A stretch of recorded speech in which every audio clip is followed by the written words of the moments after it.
بسم الله والصلاة والسلام على رسول الله وعلى آله وصحبه ومن والاه. أحبة في الله، أحييكم بتحية المؤمنين. السلام عليكم ورحمة الله وبركاته. banje izina rya Allah subhanahu wa ta'ala, amahoro n'imigisha bisesekare ku mukunzi wacu intumwa yacu Muhammad, yo nabo mu rugo rwe n'abasangira ngendo be n'abazakurikira inzira ye kuzageza ku munsi w'ingororano. Allahumma habbib ilayna al-iman wa zayyinuhu fi qulubina wa karrih ilayna al-kufra wal-fusuq wal-isyan waj'alna min ar-rashidin. Mana nyagasani, duhe gukunda iman, udutakire ukwemera mu mitima yacu, uturinde kuguhakana ndetse uturinde kuba mu bangizi, udushyire mu mubare w'abayobotse. Mana nyagasani, turagusaba yuko wazaduha iherezo ryiza, tukazaba mubo uzaba wishimiye ku munsi w'imperuka. Bagaragu b'Uwiteka, muri kumwe n'umuvandimwe wanyu Shk Moussa HABARUREMA, tugiye kuganira kuri Ramadhan, cyane cyane imboneko z'ukwezi kwa Ramadhani. Turebe aya na hadithi zivuga ku kwezi kwa Ramadhan ndetse n'ibihembo by'abasibye basarura mu gisibo cy'ukwezi kwa Ramadhan. Qala Allahu ta'ala, Allah usumba byose aragira ati: ya ayyuhalladhina amanu, yemwe abamaze kwemera, kutiba alaykumus siyamu, mwategetswe gusiba, kama kutiba ala alladhina min qablikum, nkuko byategetswe abababanjirije, la'allakum tattaqun, kugirango mugire gutinya Allah subhanahu wa ta'ala. Iyi aya tuyisanga muri Qur'an, suratul Baqara, isura ya kabiri muri Qur'an, ni aya y'183. Nanone Allah usumba byose muri iyi sura mu aya y'185 aratubwira ati: shahru Ramadhan alladhi unzila fihi al-Qur'an, ukwezi kwa Ramadhani niko kwahishuwemo Qur'an, huda linnasi, umuyoboro kubantu, wa bayinati min al-huda, kandi uwo muyoboro ukaba ari wo muyoboro usobanutse mu miyoboro yose, wal furqan, ndetse ukaba nutandukanya ikinyoma n'ukuri. Faman shahida minkum shahra falyasumu, uwo uku kwezi kuzasanga ari muzima atarwaye azagusibe. Wa man kana maridan, naho uwo uku kwezi kuzasanga arwaye, aw ala safarin, cyangwa se ari ku rugendo, fa'iddatun min ayyamin ukhra, azarye, azasibe, azishyure iyo minsi nyuma.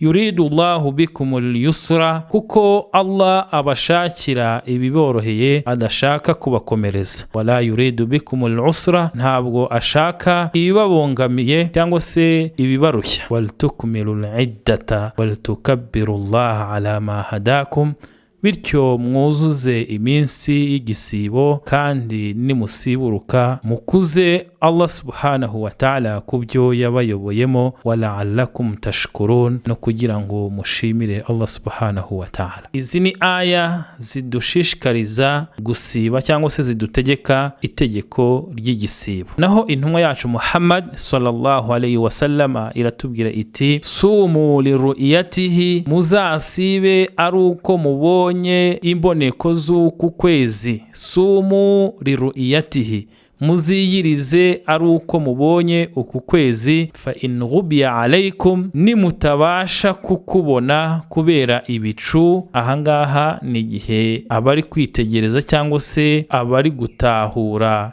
imboneko z'ukwezi, iyo batabashije kukubona, fa in ghubiya alaykum, nimutabasha kukubona kubera ibicu byagukingirije, intumwa y'Imana iti: fa akmilu iddata sha'bani 30 yawman, muzuzuze iminsi 30 y'ukwezi kwa Sha'ban. Wa qala sallallahu alayhi wa sallam, nanone intumwa y'Imana, Imana iyihe amahoro n'umugisha, iyo nabo mu rugo rwayo iragira iti: sumu liru'iyatihi, muziyirize ari uko mubonye ukwezi kwa Ramadhani, wa aftiru liru'iyatihi, kandi muzanasiburuke ari uko mwabonye ukwezi kwa Shawari, fa in ghumma alaykum, nimutabasha kukubona kubera bya bicu tumaze kuvuga mu kanya, fa akmilu al-iddata, muzuzuze iminsi 30 y'igisibo cya Ramadhan. No kuvuga ngo dusiba ari uko twabonye ukwezi, tugasiburuka ari uko twabonye ukwezi. Icyo ni kimwe. Iyo tutabonye ukwezi kubera ibicu cyangwa se izindi mpamvu zatumye kutagaragara, twuzuza iminsi 30 y'ukwezi kwa Shabani, tukanasiba ari uko iyo minsi 30 yuzuye kuko tutabashije kubona ukwezi, habayeho impamvu zituma tutabona ukwezi. Noneho durasibye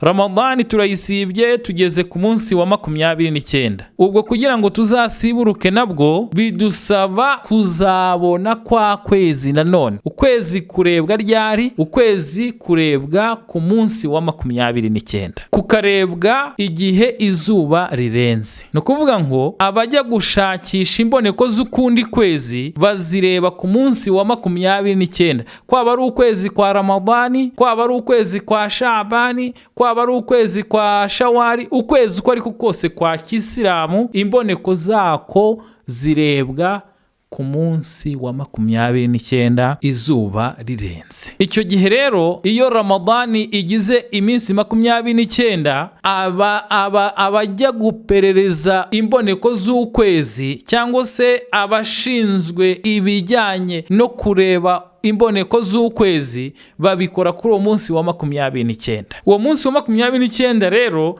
bikorwa ryari? Bikorwa inda ghurubi shams, igihe izuba rirenze. No kuvuga ngo nta mpamvu yo kureba ko imboneko z'ukwezi mu gitondo fi shuruqi hala, ntabwo ari cyo gihe cyo kureba imboneko z'ukwezi, ahubwo kurebwa ku munsi wa 29 nabwo inda ghurubi shams, igihe izuba ririmo rirenga. Ikindi nuko hari ibimenyetso bigaragaza uko kwezi koko nimba ukwezi gushya kugiye kuboneka, kugiye kuvuka. Ibimenyetso ni ibihe? Ikimenyetso cya mbere nuko amahembe qarna ash-shahr al-jadid, amahembe abiri, murabona ko ukwezi gushya kuba kuri mu ishusho imeze nkuko nagira izi ntoki zanjye gutya, noneho hari amahembe abiri. Aya mahembe y'ukwezi abiri aba ari mu gice, ubwo ni ukwezi gushya ndimo kuvuga, izuba rimaze kurenga. Ni kuvuga ngo amahembe aba ari mu gice, amahembe y'ukwezi gushya aba areba mu gice cy'amajya fegurubi mu burengerazuba, ariko ameze atya. Uko sinzi niba muri kumbona. Ni kuvuga ngo kwa kwezi uko kumeze gutya ntabwo kuba kugaragara kose, haba hagaragara ayo mahembe abiri. Hilalu awwalu shahri, imboneko y'ukwezi aba ari ila junubi min makani alladhi ghatasat fihi ash-shams ba'da al-ghurub, aba ari mu gice cy'iburengerazuba aho ukwezi kwamaze kurengera, nyuma y'uko kwezi kumaze kurenga. Amma hilalu akhiru shahr, naho ukwezi tuvuyemo cyangwa se tugiye gusoza, fatastahiru ru'iyatihi ba'da ghurubi ash-shams, ntabwo bikunze gushoboka ko tukubona igihe izuba rimaze kurenga. Wa inna ma yughtasu qabla ash-shamsi ila shamali qalilan, ahubwo kushobora kuba kwagaragara mbere yuko izuba rirengaho gakeya, nabwo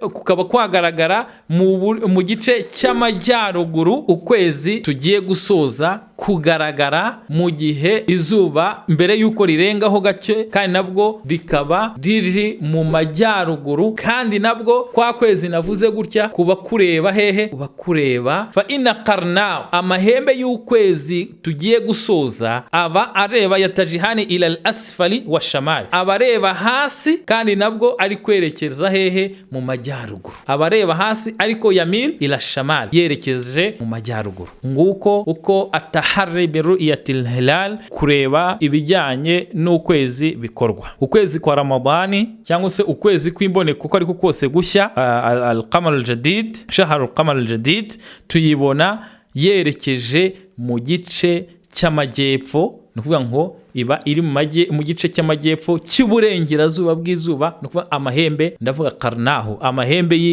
y'ukwezi gushya aba areba mu gice cy'uburengerazuba ariko ila aljunub, mu majyepfo, kubogamiye hehe? Mu majyepfo. Mu gihe ukwezi kuba kuri gusozwa, ko iyo amahembe yako abasha kuboneka mbere y'uko izuba rirenga, aba ari areba asfari, areba hasi, ariko nabwo areba muri shimal, mu majyaruguru. Ubwo ngubwo nuko bitegereza imboneko z'ukwezi gushya ndetse n'uburyo guhera gusoza. Ukwezi rero kwa Kisilamu, imihango myinshi y'idini ya Isilamu ishingiye ku mboneko z'ukwezi. Niyo mpamvu intumwa yacu Muhammad sallallahu alayhi wa sallama itubwira iti sumu liru'iyatihi, muzasibe uko mubonye imboneko z'ukwezi, wa aftiru liru'iyatihi, munasiburuke aruko mwabonye imboneko z'ukundi kwezi gushya. Fa in ughmiya alaykum, nimutabasha kukubona kubera ibicu cyangwa se izindi mpamvu zatumye mutabona uko kwezi, birashoboka ko tutabona ukwezi kubera ibicu,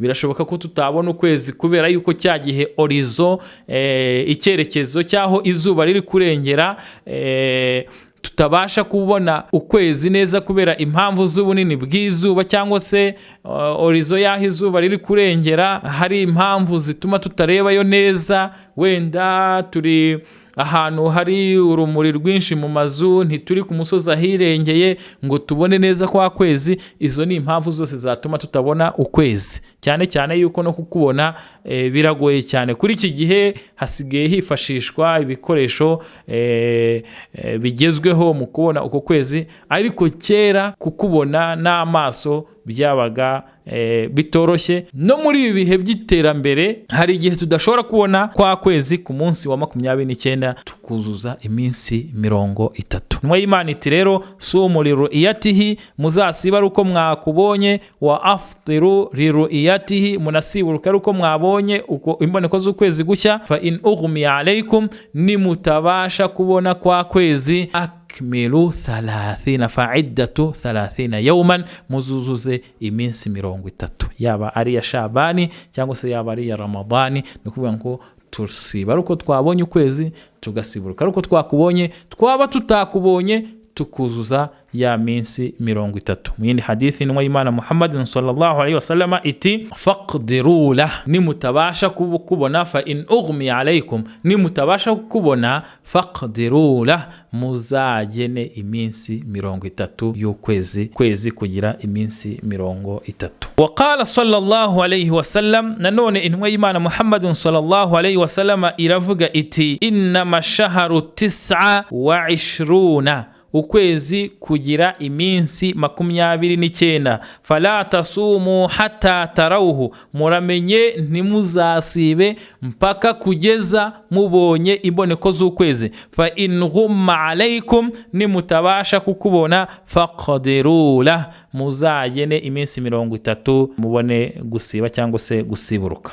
Hadhihi al-ahadith an-nabawiyya sarihatun dilala, izi hadithi zinumwa y'Imana Muhammad sallallahu alayhi wa sallama ni ibimenyetso bigaragaza neza ko ala anna sababu shar'i, impamvu y'ishariya libidayati shahri Ramadan, yo gutangira ukwezi kwa Ramadan, huwa ru'yati hilali Ramadan, nuko tubona imboneko z'ukwezi kwa Ramadan. Wa anna sababu shar'i li'id al-fitri huwa li ru'yati Shawwal, nanone impamvu zemewe n'ishariya zo kugira ngo dusiburuke twizihiza irayidi, nuko tuba twabonye imboneko z'ukwezi kwa Shawwal. Iyo ibyo bitagaragaye rero, faqdirura, tugena ya minsi 30.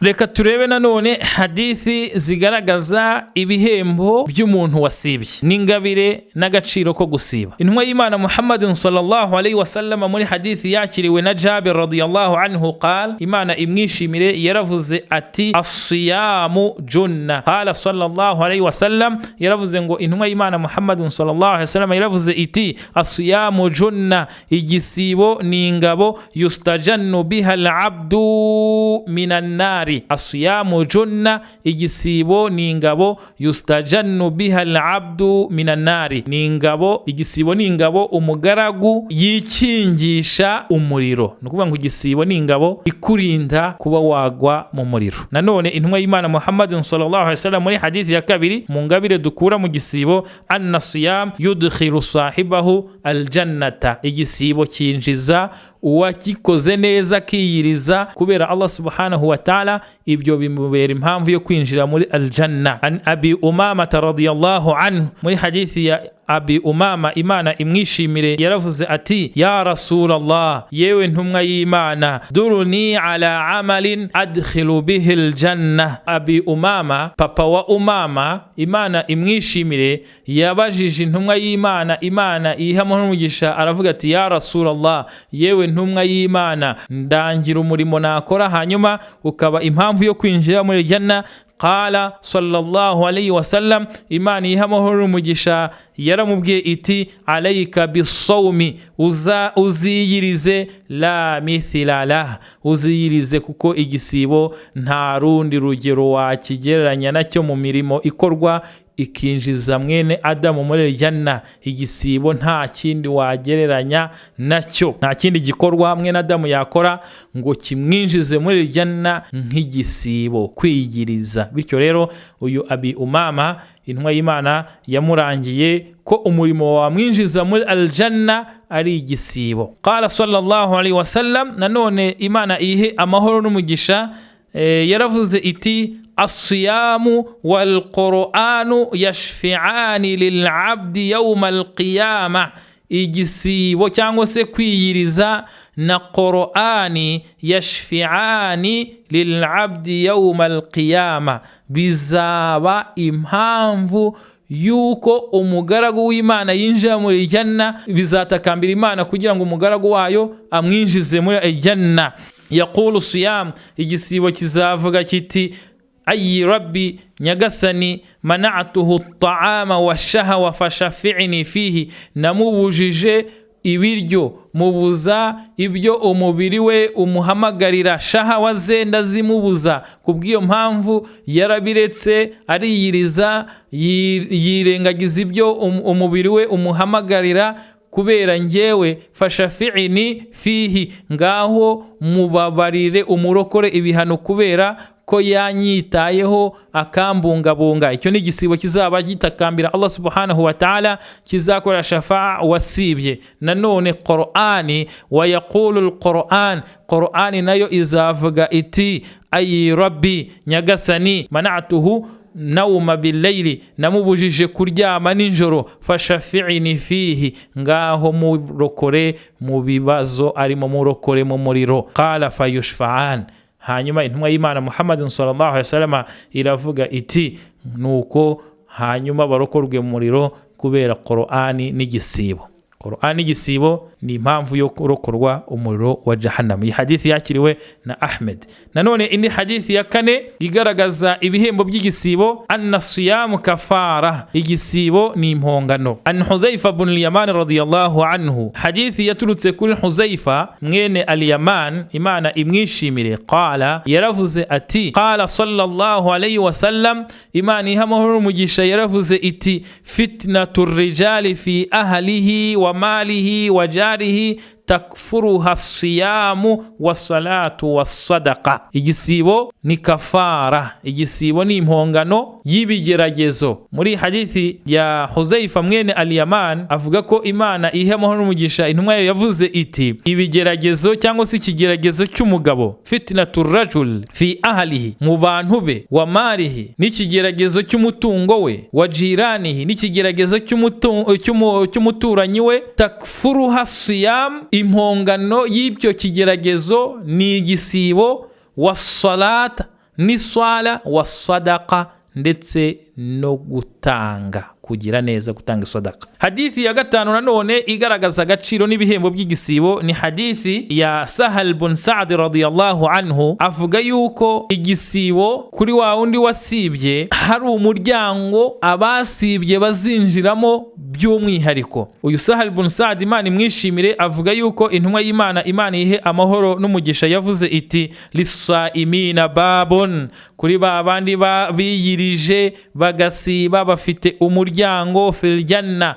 Lisaimina babu fil janna yuqalu lahu rayyan, abasibye bakiyiriza kubera Imana bafite umuryango bazinjiramwo muri janna witwa arrayan, la yadkhulu fihi ahadu ghayrahum, nta wundi muntu uzinjira muri uyu muryango uretse abasibye gusa. Fa idha dakhala akhiruhum ughliqa, uwanyuma mu bazinjira muri uwo muryango wa Rayyan niyinjira, uwo muryango uzahita ufungwa. Wa man dakhala shariba, uzinjira muri uwo muryango wa Rayyan azahabwa icyo kunywa.